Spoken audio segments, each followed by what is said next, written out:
Hello, A4 മീഡിയയിലേക്ക് ഏവർക്കും സ്വാഗതം. പാലസ്തീൻ ഇസ്രായേൽ യുദ്ധഭൂമിയിലെ ദൃശ്യങ്ങളാണ് ഇന്നത്തെ വീഡിയോ. 500 ദിവസം പിന്നിട്ട ഗാസ യുദ്ധത്തിൽ തകർന്ന ജബലിയ നഗരം. ജനുവരി 19 നിലവിൽ വന്ന വെടിനിർത്തൽ കരാറിനെ തുടർന്ന് താൽക്കാലികമായി ശാന്തമാണ് ഗാസ.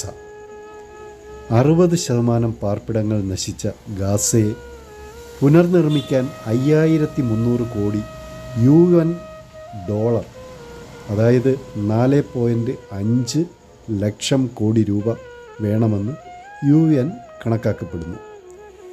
2023 ഒക്ടോബർ 7 ഹമാസ് എന്ന സംഘടന ഇസ്രയേലിൽ കടന്നുകയറി 1139 പേരെ കൊല്ലുകയും 251 പേരെ ബന്ദികളാക്കുകയും ചെയ്തതോടെയാണ് ഇസ്രായേൽ യുദ്ധം തുടങ്ങിയത്.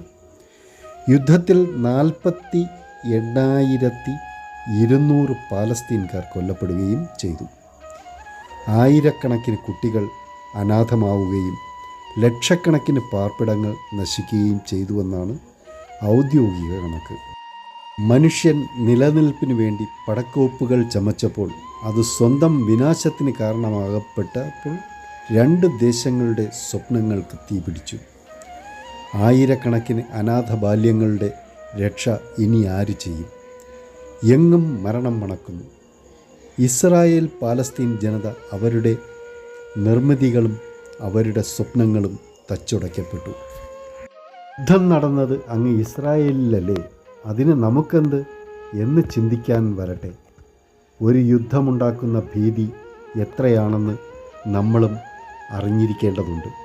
മനുഷ്യ മനസ്സാക്ഷിയെ ഞെട്ടിക്കുന്ന ഈ യുദ്ധഭൂമിയിൽ മരണപ്പെട്ടുപോയവരും അനാഥമാക്കപ്പെട്ടവരും അവർക്ക് വേണ്ടി നമുക്ക് പ്രാർത്ഥനയോടെ കാത്തിരിക്കാനേ കഴിയൂ. എത്രയും വേഗം യുദ്ധം അവസാനിപ്പിക്കപ്പെട്ട് അവരുടെ പുതുജീവിതത്തിലേക്ക് അവർ തിരിച്ചു വരാൻ നമുക്ക് പ്രാർത്ഥിക്കാം.